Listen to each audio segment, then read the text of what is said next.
इस वक्त जो जनाजा है मुख्तार का वो बस कब्रिस्तान पहुंचने वाला, उससे पहले नमाज अदा की जा रही है और इस मैदान में वहां पर बड़ी तादाद में लोग पहुंचे हैं। लेकिन मुख्तार अंसारी, एक पहलू हम बात कर रहे थे अभी हुसैन के साथ, तो हुसैन बता रहे थे कि उनके इलाके में एक रॉबिन हुड की छवि है, लेकिन मैं करियर उनका पूरा देख रहा था, हिस्ट्री जो है, तो उसमें तो क्राइम इतने हैं, इतने बड़े बड़े क्राइम हैं कि आप सोचिए कि 91 में भाग जाना, पंजाब में जाके एक गैंग तैयार करना, फिर फिरौती में आना, फिर 2005 का कौन भूल सकता है जब कृष्णानंद राय की हत्या कर दी गई थी। जो ये पूरा का पूरा एक लंबा चौड़ा हिस्ट्री है। आखिरकार ये मुख्तार अंसारी,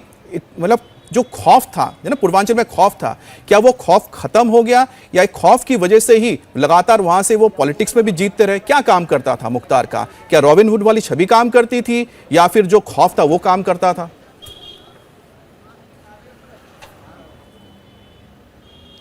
देखिए अमित, जो आपका सवाल है वो वाकई में काफ़ी ज़्यादा वृहद है, काफ़ी ज़्यादा बड़ा है, क्योंकि मुख्तार अंसारी की जो इमेज थी वो अगर गाजीपुर में और आसपास के इलाकों में बात कर लिया जाए, जिसमें मऊ शामिल है, घोसी शामिल है, आजमगढ़ शामिल है, वहाँ पर मुख्तार अंसारी का अपना एक नेटवर्क था, अपने लोग थे। और सबसे बड़ी बात यह है कि कहा यह जाता है कि 90 के दशक में मुख्तार अंसारी की ज़रूरत पड़ती थी सरकारों को, विधायकों को मैनेज करने में, सरकार को बनवाने में, बिगाड़ने में, और कोई भी अगर इस तरीके का गलत काम करना होता था तो सरकारें उस वक्त की माफिया मुख्तार अंसारी का इस्तेमाल करती थी। यही वजह है कि मुख्तार अंसारी की जो वैल्यू है अमित, वो न सिर्फ पूर्वांचल में बल्कि उत्तर प्रदेश में और दूसरे राज्यों में भी लगातार बढ़ती चली जा रही थी। जो फाटक है, जिसको कि मुख्तार अंसारी के परिवार का ड्योढ़ी भी कहा जाता है कि 90 के दशक में और 2000 में जब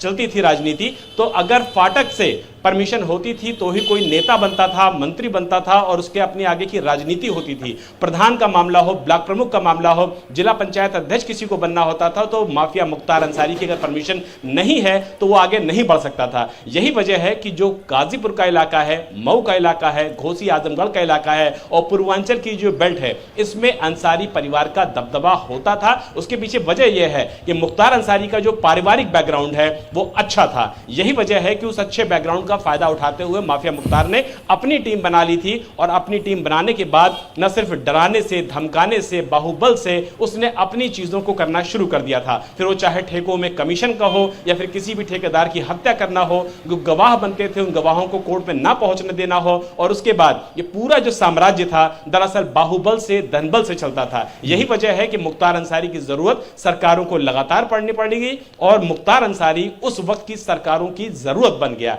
यही वजह है कि माफिया मुख्तार अपने आप को न सिर्फ इकोनॉमिक तौर पर आगे बढ़ाता गया बल्कि उसी दौरान उसकी जो जराइम की दुनिया के जो आंकड़े थे वो भी काफी आगे बढ़ते चले गए। इसमें हत्या की बात कर लें, लूट की बात कर लें, गैंगस्टर एक्ट की बात कर लें या फिर फिरौती के लिए रकम की बात कर लें। नंदकिशोर रुंगटा का जो मामला है जिसमें फिरौती भी ले ली गई थी बीएसपी के बड़े नेता से और उसके बाद हत्या भी कर दी गई थी। कृष्णानंद राय का मामला किसी से छुपा हुआ नहीं है। जब कृष्णानंद राय को, जो कि बीजेपी के विधायक है, 2005 में 500 राउंड फायर मौके पर हुए थे और एक शरीर में 60 से 65 गोलियां निकली थी, तो अपने आप पे समझा सकता है कि आतंक का दूसरा नाम बन गया था माफिया मुख्तार और आतंक का पर्याय बन गया था। यही वजह है कि मुख्तार अंसारी पार्टियों की जरूरत था, सरकारों की जरूरत था और सरकार उसका इस्तेमाल करती थी और माफिया मुख्तार अंसारी का जो करियर था वो आपराधिक दिशा में लगातार आगे बढ़ता था। आपने तो पूरा क्राइम ग्राफ यहां पर बताया, ठीक है, लेकिन साथ में एक और जो चीज हमने खुद अभी देखी, आपको याद होगा 2017 में जब योगी आदित्यनाथ आए उसके बाद मुख्तार को बड़ी मुश्किल से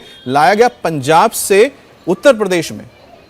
उनके आपराधिक जो मामले थे वो चल रहे थे उत्तर प्रदेश में, लेकिन वो बंद थे पंजाब के जेल में। आखिरकार ये भी एक अपने आप में बड़ा सवाल था कि ये कैसे हो गया, आखिरकार क्या पॉलिटिकल लिंक्स थे जिस वजह से मुख्तार को संरक्षण मिलता रहा और वही पंजाब में।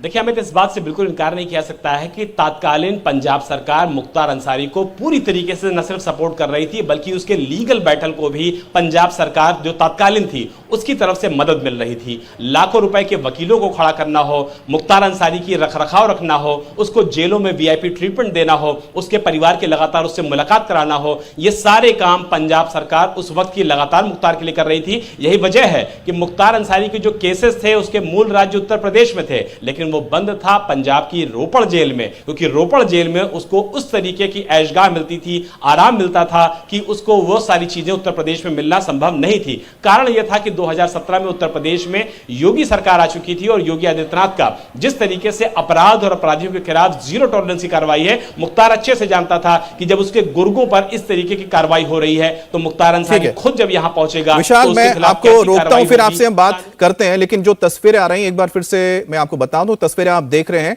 ये जो जनाजा है मुख्तार अंसारी का अब उस मैदान से निकल चुका है जहां से अब आगे कब्रिस्तान ले जाएगा, और अब उनको यानी कि जो ये आप तस्वीरें देख रहे हैं, धीरे धीरे जो मुख्तार अंसारी का जो शव है अब वो सुपुर्द खाक करने के लिए कब्रिस्तान की ओर ले जाया जा रहा है। एक बार फिर से हम हुसैन के पास चलते हैं। हुसैन, जो तस्वीर हम बता रहे हैं, मैदान में शायद नमाज पढ़ी जा चुकी है, नमाज अदा की जा चुकी है, अब आगे क्या होगा? अमित, देखिए ये जो तमाम लोग चले आ रहे हैं उस मैदान से आ रहे हैं। प्रिंस मैदान नाम है उस इलाके का, जहां पर ये अब देखिए ये अफजाल अंसारी आपको आगे आते दिखाई दे रहे हैं। ये फरमान जरा क्लोज करिए। अफजाल जो हैं, अफजाल अंसारी, ये इस वक्त आगे आ रहे हैं। अभी जनाजा पीछे है और शायद कब्रिस्तान जाकर के जो वहां पर इंतजाम है वो देखने की कोशिश होगी। आगे अफजाल अंसारी इस वक्त हमें चलते हुए दिखाई दे रहे हैं और परिवार के दूसरे लोग हैं। अभी जनाजा जो है वो पीछे है, वो जनाजा अभी यहाँ नहीं आया है, लेकिन बस आगे 2 कदम पर ही कब्रिस्तान है। मुझे लगता है कि वो कब्रिस्तान में जाकर के वहाँ के जो इंतजामात हैं वो देखने की शायद कोशिश होगी। और एक बड़ी चीज़ ये भी है कि बहुत सारे लोग जहाँ कहीं से आए हैं उन सब से मुलाकात करनी है, उनका पुरसा लेना है, ये भी सारी चीज़ें हैं। अब आप फरमान एक बार फिर से उस तरफ दिखाएं, वहां पर पुलिस ने जो है उस रोड को अब ब्लॉक कर दिया है क्योंकि वहां से जनाजा आना है और माइक से वहां पर अनाउंसमेंट हो रहा लगातार कि कैसे व्यवस्था यहाँ की रहेगी, कौन किस तरफ आ सकता है, किस तरफ नहीं जा सकता है, ये सारी चीजें हैं। मुख्तार के जो बड़े भाई हैं अफजाल, वो कब्रिस्तान की जानिब गए हैं, लेकिन अब पीछे आप देखिए सड़क एक तरह से साफ हो चुकी है, क्लीन हो चुकी है और अब मुझे ऐसा लग रहा है कि वहां से जनाजा जो है वो बस किसी लम्हे बरामद होगा, निकलने वाला है, जो आगे कब्रिस्तान की तरफ जाएगा। लेकिन अफजाल जो हैं, जो मुख्तार के बड़े भाई हैं, मौजूदा सांसद हैं यहाँ के, वो अभी आगे निकल करके गए हैं। पूरा प्रशासनिक अमला यहाँ पर अमित इस वक्त मौजूद है ताकि सुपुर्द खाक किए जाने का जो पूरा अंतिम संस्कार की जो क्रिया है वो आसानी से कंप्लीट हो जाए, क्योंकि बहुत बड़े पैमाने पर लोग यहां पहुंचे हैं जो मुख्तार के अंतिम संस्कार में शामिल होना चाहते हैं।